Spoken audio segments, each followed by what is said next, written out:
भगवत गीता का उपदेश एक ही वंश के दो चचेरे भाइयों कौरव और पांडवों के मध्य हुए महाभारत युद्ध की रणभूमि पर दिया गया।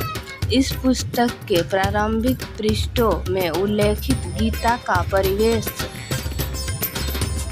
खंड में उन घटनाओं का विस्तृत रूप से वर्णन किया गया है जिनके कारण यह युद्ध हुआ। भगवत गीता का प्रारंभ राजा धृतराज और उसके मंत्री संजय के वार्तालाप से होता है। चूंकि धृतराष्ट्र नेत्रहीन था, इसीलिए वह व्यक्तिगत रूप से युद्ध में उपस्थित नहीं हो सका।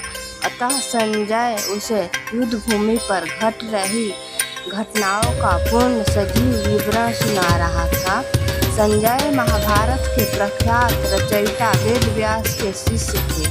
ऋषि वेद व्यास अपनी अलौकिक शक्ति के द्वारा सुदूर प्रदेशों में घट रही घटनाओं को प्रत्यक्ष रूप से देखने में समर्थ थे। अपने गुरु की अनुकंपा से संजय ने दूरदृष्टि की दिव्य चमत्कारिक शक्ति प्राप्त की थी। इस प्रकार से वह युद्ध भूमि में घटित सभी भगवत गीता का उपदेश एक ही वंश के दो चचेरे भाइयों कौरव और पांडवों के मध्य हुए महाभारत युद्ध की रणभूमि पर दिया गया।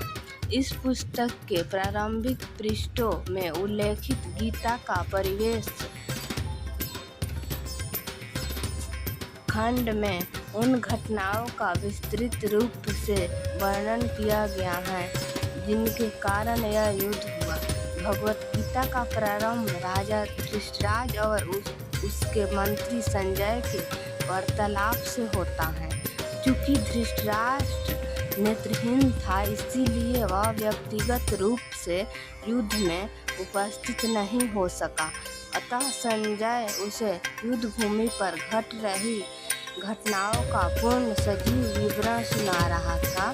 संजय महाभारत के प्रख्यात रचयिता वेद व्यास के शिष्य थे। ऋषि वेद व्यास अपनी अलौकिक शक्ति के द्वारा सुदूर प्रदेशों में घट रही घटनाओं को प्रत्यक्ष रूप से देखने में समर्थ थे। अपने गुरु की अनुकंपा से संजय ने दूरदृष्टि की दिव्य चमत्कारिक शक्ति प्राप्त की थी। इस प्रकार से वह युद्ध भूमि में घटित सभी घटनाओं को दूर से देख सका।